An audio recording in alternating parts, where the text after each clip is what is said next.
Hey, it's Chris Knight, founder of Self-Intelligence. Welcome to another episode of the Self-Intelligence podcast, where everyday people just like you can get free expert guidance and support to resolve any personal problem or drama you're experiencing. In this episode, we explore body image. Various surveys suggest that over 90% of women struggle with their body image, and this issue is growing amongst men. My podcast session is with Kim. Now, despite all her attempts and extreme measures Kim has gone through to get in shape, the problem is only getting worse, physically, mentally, and emotionally. But instead of going down the same old track that has been robbing her self-worth for years, Kim has reached out to have this podcast session to discuss the real issue behind the struggle and to transform her approach to getting in shape from the perspective of self-intelligence. If you want to get in shape and keep it over the long run, you don't want to miss a minute of this episode.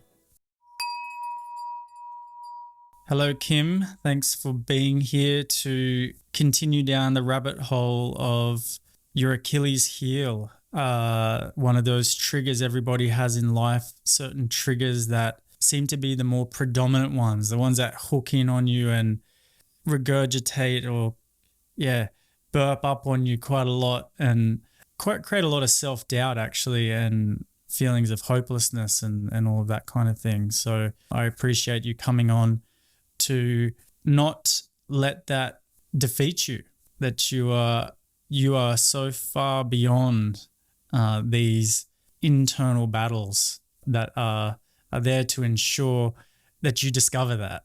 So tell us what the current situation is, what the current struggle is. Current struggle is, and it's been a struggle for a long time, but it's really, really intensifying, maybe over the past year or two, but intensifying as every day goes past, is about my body image and my weight. And it seems that any attempts to lose weight, I self-sabotage. But the latest behaviour I've noticed is that I'm going out and buying clothes that are a size too small for me that don't fit me, which is insane. It took me about five pieces of clothing that I've bought over the past, since January. And I've gone, what the hell am I doing? What you're saying to me is that you've noticed self-sabotaging behavior taking place. Because on a certain level, losing weight has its relative challenges, but is relatively simple. So would you agree with that, or do you know that to be true, or where do you stand with that? I completely agree.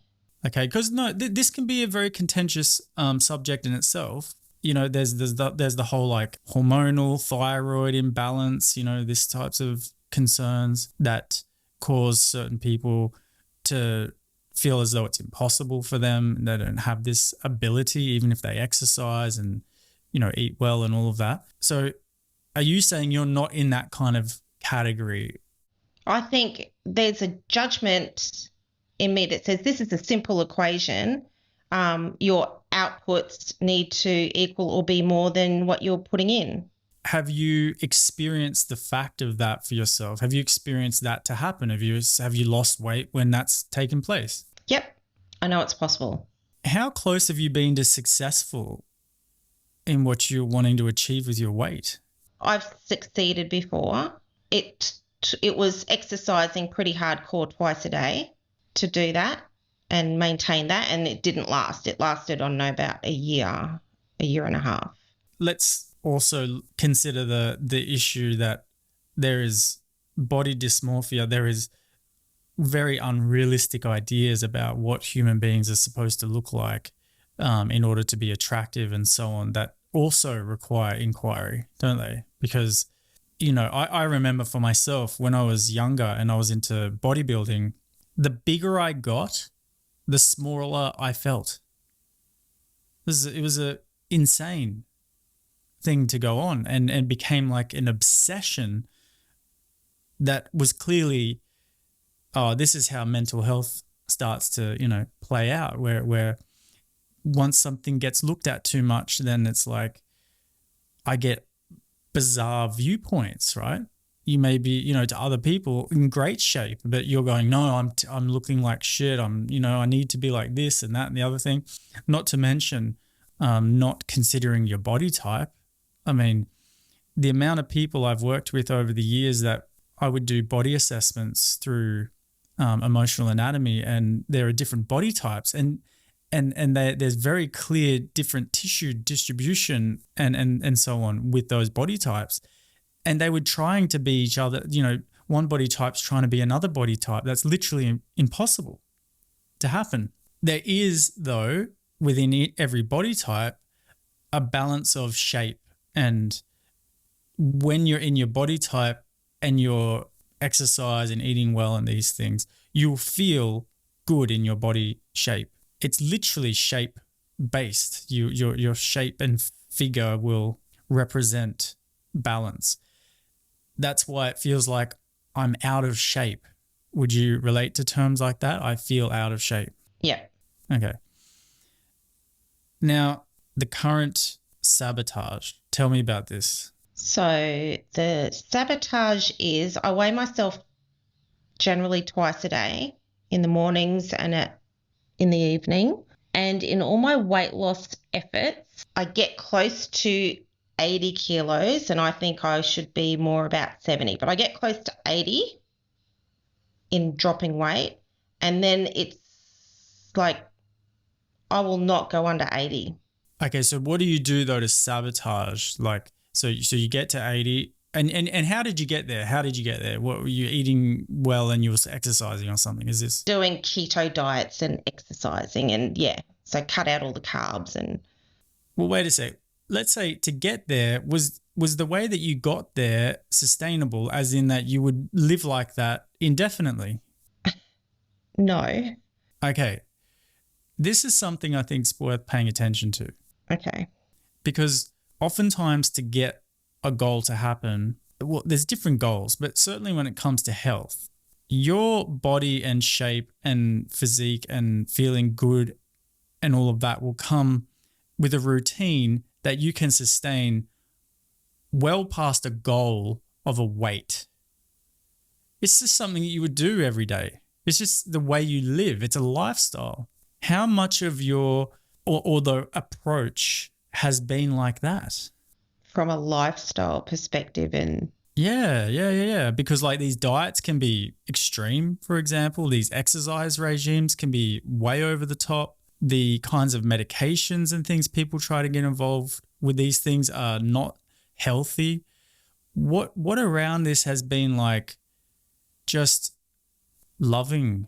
I don't know how to get to that place. I don't know how to do weight loss from that place. Okay, because you know what happens, the purpose of self-intelligence and anyone who's increasing in their self-intelligence is what they will notice is the way they go about what they're doing is what changes. The how is what I refer it to. So you may go, what has the how been like? Has the how been fueled with self-loathing? Has the how been fueled with fear? Has the how been fueled with resentment, with victimization, body hate, these things? And is it the motivating principle? If you're honest, is the motivation to be in shape free of that stuff? No, it comes from every single one of those things that you said is what drives me. Okay. And the idea is that you will love yourself when you get to the ideal you. True? So I'm going to hate myself to love myself. Yep. And I'm going to use hate because if I'm not in the hate of myself, what might happen? If you're not hating yourself, what's the fear of dropping that? What if I get more massive? Exactly. So I've got to hate myself. I've got to be driven by fear to get the goal achieved. Now, anybody who's listening to this will resonate with any area of their life at approaching what we think we want from the energy that only creates the opposite of what we want. So sabotage has to take place. Now, that can go in two different directions. Some people manage to use that energy to kind of swing into like obsessive, over chiseled bodies, or like, extreme in the other direction. And then it goes into like, wow, you're looking amazing, but then that's not enough. And I need this thing and that thing and some other thing. And now I'm looking like a freak because I've taken it too far. Why? Because you have to fulfill the energy from which it came from. It came from, I'm not enough. It came from, there's something wrong with me. So you have to prove that you're not enough. You have to prove there's something wrong with you in the process. So you are clear about the logic of that. Yeah. The thought in your trigger log, if I don't hate myself, I won't achieve my goals. Have you looked at this? No. I would suggest this would be a very powerful place to start looking, because that's the thought you're believing that's driving the approach. Yeah. Do you notice the shame that's building up with the approach? Yeah. The current approach is, if I buy clothes that are too small for me, then what, I'm forcing myself to fit them? Like what do you feel is behind that? You will get to your goal weight. You will lose weight.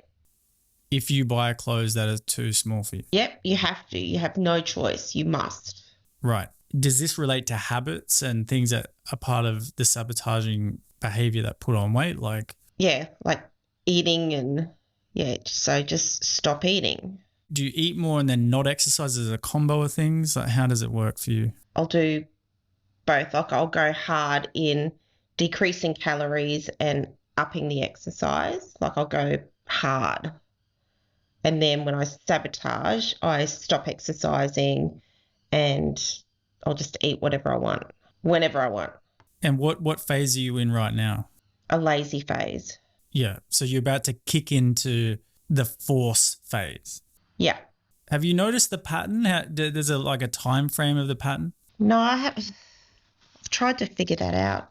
With patterns in terms of consciousness, the more you're aware of a pattern, then the less it can seduce you into its rhythm, you see. Coming from lack, coming from self-hate is only going to lead to sabotage as a certainty.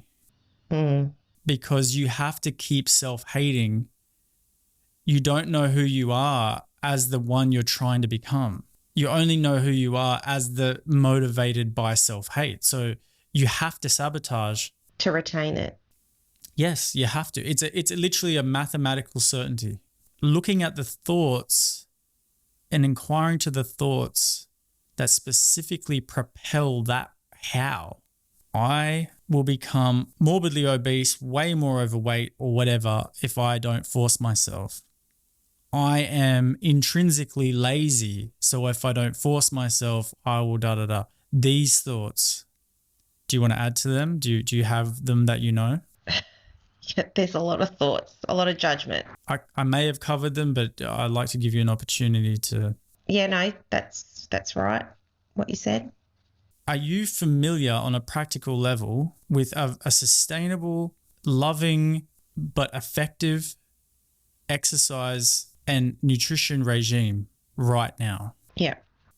One that is something you could do for the next 30 years, for example. Yep. I label that as a normal person, and I'm not a normal person. Okay. So let's call it balanced. I don't like normal because everybody's version of that is very different. Only you can really feel like, this is a really good routine. Like, I feel really solid in this. I feel healthy. I feel balanced. And my progress may be slower, but it's kept because it doesn't go flipping back. A longer sustained process represents maturity. What's currently running the show is a child.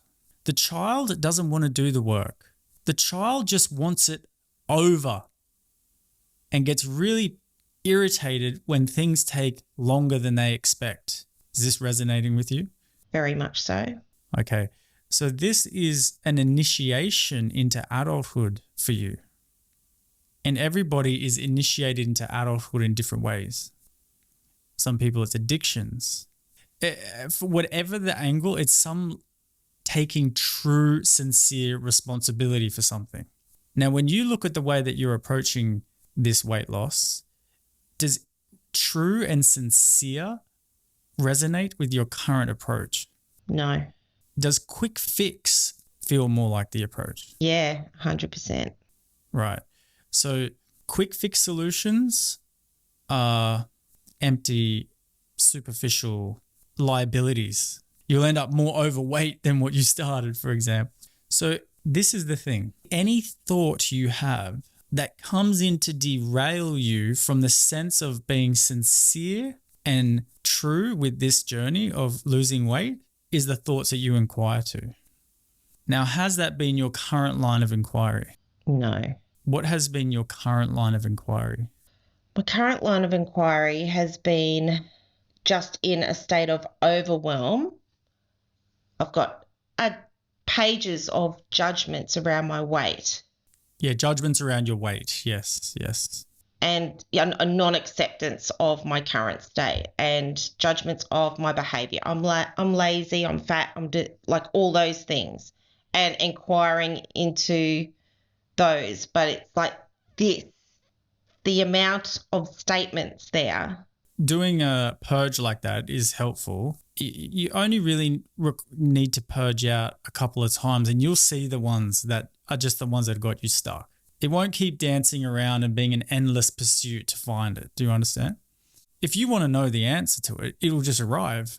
You just, that's it. Like it comes like it's pretty obvious. And then you'll inquire there and maybe something deeper will percolate up from there that you weren't prepared to see. Because remember, all of this is to protect your false sense of self. This whole journey has nothing to do with your weight at all. It's just the place that your ego has got its jaws locked on. Yeah. That's why it's a different thing for everybody, but it's the same thing. It's the same bloody thing. I could be talking to you about a sex addiction. I could be talking to you about some CEO who can't stop, being a micromanaging boss, blah, blah, blah. It's all the same. It's I don't know who I will be when this issue is not there anymore. And all that happens, of course, is the next growth opportunity comes. But you're also afraid of that. You're afraid of being rejected again. You're afraid of relationship. Even though you want these things, you're afraid of them.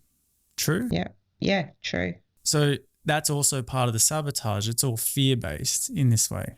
What I would suggest is, as a new chapter in your journey, is to get really clear on the type of lifestyle related to food and lifestyle related to exercise that will meaningfully feel like you're making really good progress, right, in what you want to do, but it's completely balanced and sustainable and responsible and loving.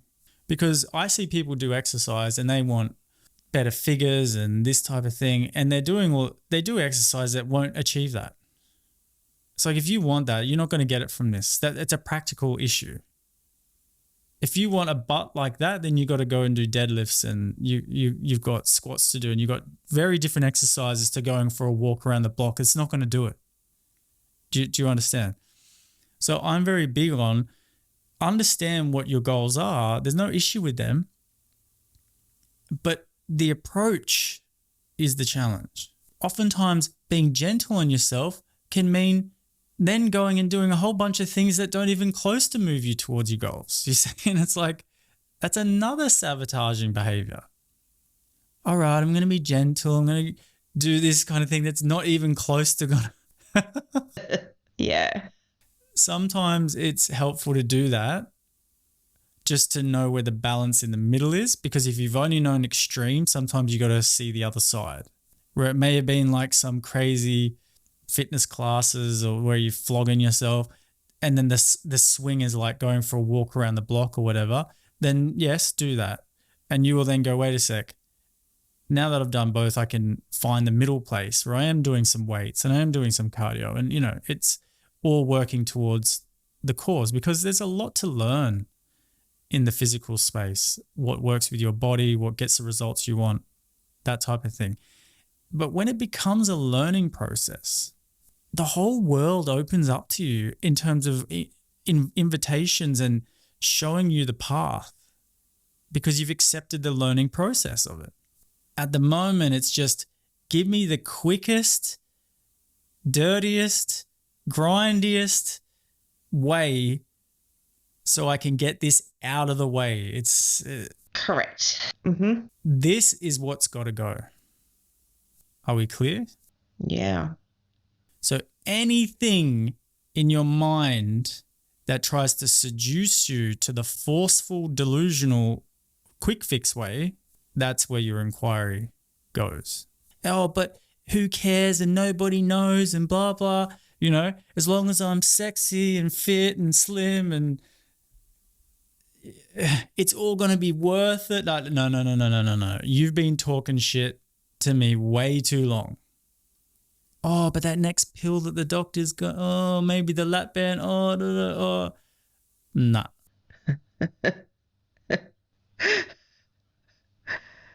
Yeah. Yeah. I've got a very good friend who had some fitness goals, right? And they have achieved them. And when we first spoke, it was like, this has been an issue for years and years and years. And I was like, yeah, I can see you get where you want to go. Give it 2 years.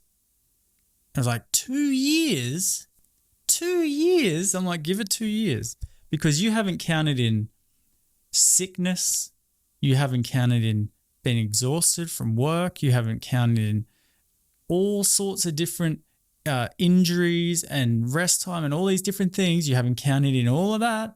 All you've got is this very immature time frame in your mind that you'll be able to hold for a second and then it'll fling out of your hand like rubber band. Now, I'm not saying anything has to take 2 years. That's not the advice I'm giving. It was more of a shift out of things having to happen in an instant like that. Yeah. And of course, what actually happened is things happened a lot faster than that, but the right approach was there and it's a sustainable approach. So sometimes people might do a vision board on this, something to remind them of that feeling state of balance and doing something in a way that feels respectful. That's a good question for you. Am I being respectful right now? Starving yourself and overeating, both not respectful. You'll know. It's so obvious. Now, this is going to be challenging. It's like coming off a full-blown addiction, what we're talking about here. Everything I've just said right now is like way easier said than done. Because those thoughts, when they come in that you have believed for so long, to not be seduced, to essentially say no like you would an addiction, right as they come in, or anytime you realize you've gone down that track, you have to stop. So let me give you an example. Let's say you got some offer came up on Instagram. I bet Instagram knows you very well, right? With its algorithm and it's throwing the shit at you every day. Okay, so it puts up some miracle pill, something, right? And it looks like it's going to circumvent all of this. And then you find yourself, all of a sudden, you're now putting in details. All of a sudden, you've made a payment. All of a sudden, the thing's coming in the mail, right? If it worked like that, or you're going to the doctor, whatever it looks like. At any point during this process that you realize this is not the path of respect that I felt when I had that conversation with Chris. I intuitively knew what he was saying, because I'm not saying something to you don't know. The moment you sense it's not that, you stop. You come back to your true self. You be the witness of the thoughts that are telling you right in that moment to keep going. And you stop and you ache and you pang and you twist and you turn and you just sit with the uncomfortableness of not fulfilling the prophecy of those delusional thoughts. Go through my withdrawal. You go through your withdrawal, exactly. Yeah. And then all of a sudden, I'm going to give you some hints here, okay? All of a sudden, you're going to start to feel really clear. Like it's like you'll come out of it. It'll be really tough, okay? But it'll be like, I know what I'm in and you know what to do, right? If you would like to download a free beginner self-recognition guided meditation audio to start your journey of healing and freeing yourself from the inside out, see the link in the description or go to selfintelligence.com. Self-recognition, these types of things will anchor you in, yes? And then you'll start to feel really clear, like, oh, yes, I'm out of it. Like, this is actually the second danger zone that's the biggest danger zone of them all. Is when you feel good, like you've come out, there's a bit of a, it's so light, it feels almost empty, like there's nothing there. And that's when the reaction comes in really hard. And it doesn't feel like it comes in hard. You got your second wind of withdrawal and it's very cheeky. Then you capture that second wind and you just stop again, because all it takes is stopping. What stops an addiction? How do you stop an addiction? You stop. That's all it is, right? So you stop again, you acclimatize back to that lightness. Now you're like, now I've got space to go and do that gym exercise you was going to do, or go and create myself a good meal or whatever, whatever it is, right? You've got energy for that now because you've taken it out of its pathway that it was screaming down. Yeah. And be very attentive. This is an initiation, Kim, into adulthood, where you're no longer an overwhelmed child just hoping someone's going to take the responsibility away from you. Every human being on this planet is initiated into adulthood. And every initiation into adulthood is to go beyond the mind, to realize I am beyond this fear. I am beyond this thought, this emotion, this uncomfortable feeling. I am beyond all of these things. Some cultures did it consciously, They would do it with their children. They would do it with young teenagers, and they would run initiation so that they would grow. We don't do that in our culture. So don't undermine this as just, I'm fat and I want to be thin. This is not what it is. It's an initiation into adulthood. You have gifted yourself the tools to be able to succeed that initiation, to help you through it. But the most important ingredient of the initiate is sincerity, because without sincerity, you won't pick up the tool. You may have all the tools in the world, but you won't pick them up because you talked about man hate a lot, and their, the way that they look at women and all of this. That's a major conflict for you. It's like, what am I doing? I want to be attractive to men who I hate. These things are going to come back in this initiation process. And it's like, you can go, what has all of that got to do with the sustainable path of my health? What has that got to do with exercising on a regular basis, eating well? That is absolute nonsense that I would let that come in to contaminate such an obvious thing. True? Yeah. See, that is your anchor. I know this path is the path of sustainably looking after myself, regardless of any other thought I have. Yes? Yeah. That is your, boom, there's your stability in a sense. But your greatest stability, of course, is your capacity to observe everything that comes in to derail that. Everybody sets out to do things. And what do they come up against? Internal challenges. That's just the way it is.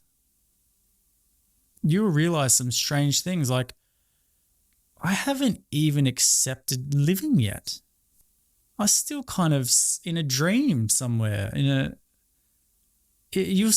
some really unusual realizations will come. And I tell you what though, Kim, it all is so bizarre once you realize it was all just illusion. Just like the child that's sleeping on the bed now, who's not afraid of the boogeyman, who was petrified.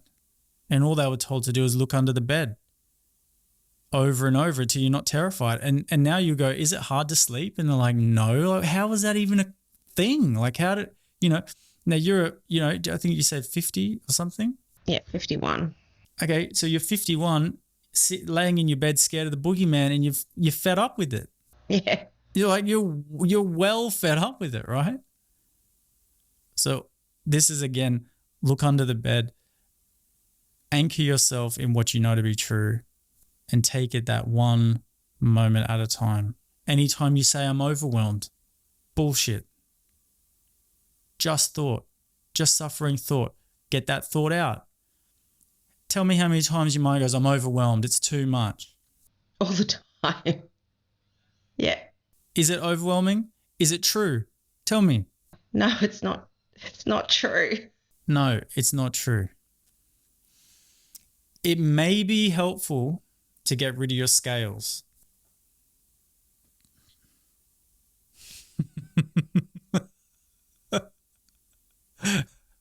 I'm gonna leave that one with you. I have done this with certain people and I've said, no, that's the homework. You're getting rid of the scales, because you've got to move out of the consciousness of measuring yourself like this. It's abuse. You are not a number on a scale. It's like, in every initiation, you got to let go of things. Yeah. See, when I say let go of thoughts, you go, yeah, I'll do that. I'll give that a go. When I say let go of your scales, it seems a bit more real, doesn't it? Yeah. Your thoughts are way more seductive than those scales. So the scales is really your soft entry into what I've suggested today. Because are there scales at the gym? Yes. You weigh yourself and you go to the gym. It would symbolize your first step, because guess what, Kim? You just had thoughts, right? Because is weighing yourself 2 times a day or whatever it is this respectful, and is this loving, and is this compassionate? Tell me. No. So if I say remove the scales, what's going to stop you? My thoughts. That if I don't monitor myself, I'm going to get super, super fat. Okay, so that's what you're doing inquiry on. Yeah. I've gone from a suggestion to a request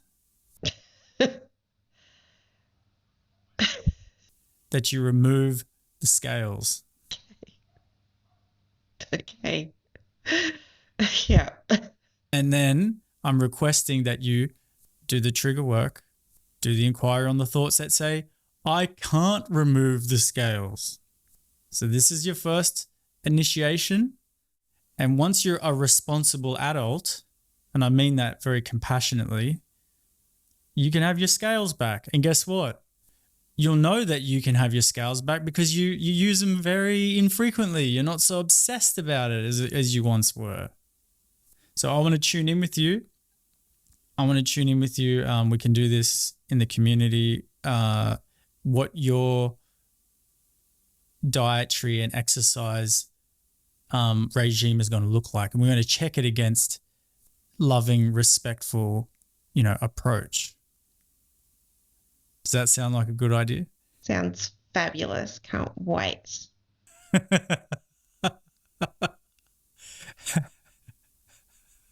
And I'm also going to check in on in what creative ways you dismissed or relieved your scales.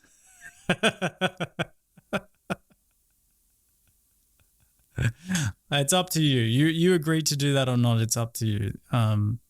So that's my high recommendation, to symbolize something real took place today. Not imaginative, but real. Yeah, that's the practical. Okay. Well, thank you for coming on and digging deeper into this. It's a blessing to everybody with whatever anybody's dealing with. And you are certainly way beyond this, but just discovering it as you go. Yeah. Thank you. Thank you.